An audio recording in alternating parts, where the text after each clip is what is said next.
Good morning. Today is Wednesday, October 8th. This is Wake Up with KERA News, and I'm Andrew Garcia.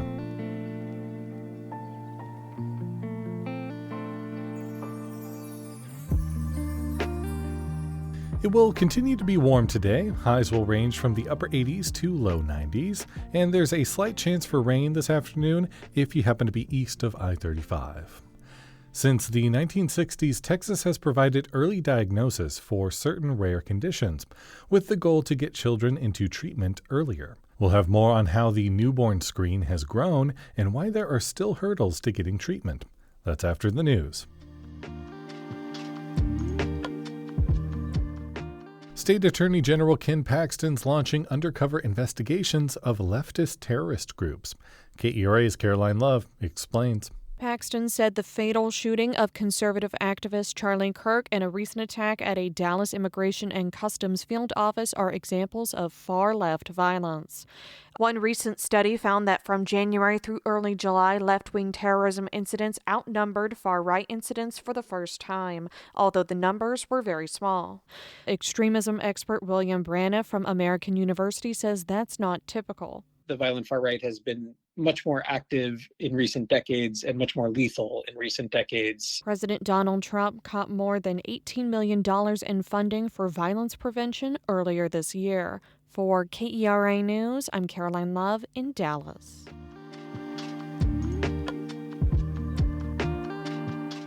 A county judge who was excluded from an extra $25,000 in pay will get it after all.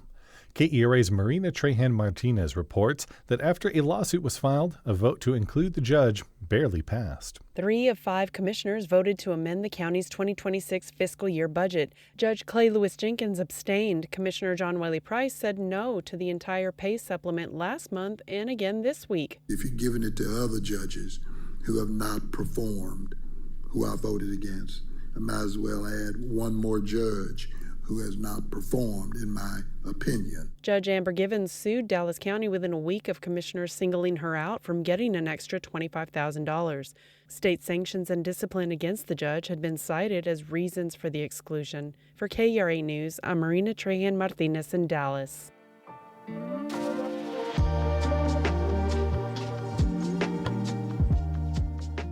Since the 1960s, Texas has screened newborns for a variety of rare diseases like sickle cell anemia and cystic fibrosis, and the list of conditions keeps growing longer.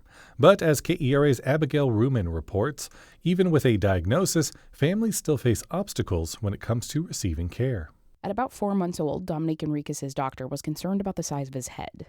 His mother, Jeanette Enriquez, says that started an 18-month-long process to get a diagnosis for Hunter syndrome, a rare progressive genetic disorder that affects physical and mental development. It's usually life-limiting, so when he was diagnosed in 2011, the doctors weren't sure if he would live to see double digits. Today, Dominic is a 10th grader at Prosper High School, who likes movies and taking music classes. His diagnosis was confirmed with one simple urine sample. But the months-long search for answers meant he was almost 2 by the time he started treatment. His fingers had already curled up a little bit, like the disease had already progressed a little bit. Enriquez had time to process her son's diagnosis, but earlier treatment could have meant slower progression of the condition. Now, parents won't have to wait and wonder. State law requires Texas to test for any condition on the federal recommended uniform screening panel. Hunter syndrome was added to the federal list years ago, but Texas didn't start testing for it until this year. It was one of 4 metabolic conditions added to the state's panel. Susan Tanksley works in the Austin lab where more than 800,000 newborn screens are tested each year. 2 samples per baby. Testing for all the babies born in the state of Texas are required to come to our lab. She says it took time for the state lab to set up for additional testing, but now early diagnosis is available for almost 60 hard-to-catch conditions. The whole purpose of newborn screening is to identify children while they're still healthy and asymptomatic, and get them into treatment. But accessing treatment can get complicated. The newborn screen diagnoses about 1,000 newborns in Texas each year. The newborn screen is one of the greatest successes in public health. That's Dr. Louis Amanya, a metabolic geneticist at UT Southwestern Medical Center and Children's Health in Dallas. UT Southwestern says it's the only clinic in North Texas that covers metabolic disorders for the newborn screen. Emmanuel works with primary care providers and utilizes a well-rounded team to support families. We even receive patients from the Panhandle in Texas, patients from even sometimes neighboring states like Oklahoma who live in the border, East Texas. UT Southwestern is notified anytime there's a positive test in the area it serves, meaning families could live hours away. The clinic offers telemedicine to address that obstacle. Jeanette Enriquez says she's worried about the state having resources available, especially for conditions that were just added. There's so many frustrations that come with it, and we kind of are forced to do what we need to do. She founded the Hunter Syndrome Foundation after her son was diagnosed. She navigated those challenges herself and watched others face the same hurdles. The treatments and specialists can be expensive and difficult to access. Dominic travels to Chicago each month to get treatments no one in Texas can provide. He goes to Cincinnati for another specialist and North Carolina for a clinical trial.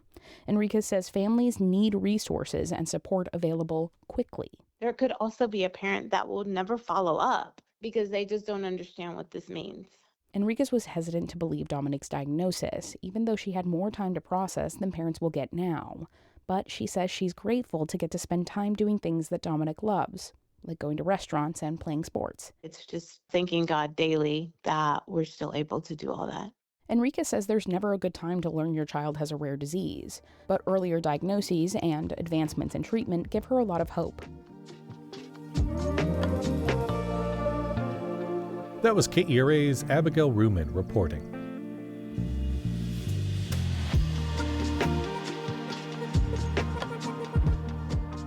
The annual Arts Goggle Festival returns to Fort Worth's near Southside neighborhood on Saturday. The unique event shines a spotlight on the work of local artists, musicians, and performers. Take a stroll down Magnolia Avenue and take in the work of more than 1,000 visual artists, 50 musical performances, and artistic displays of every kind. To see details and more arts events, head to the Go See DFW calendar at keranews.org/calendar.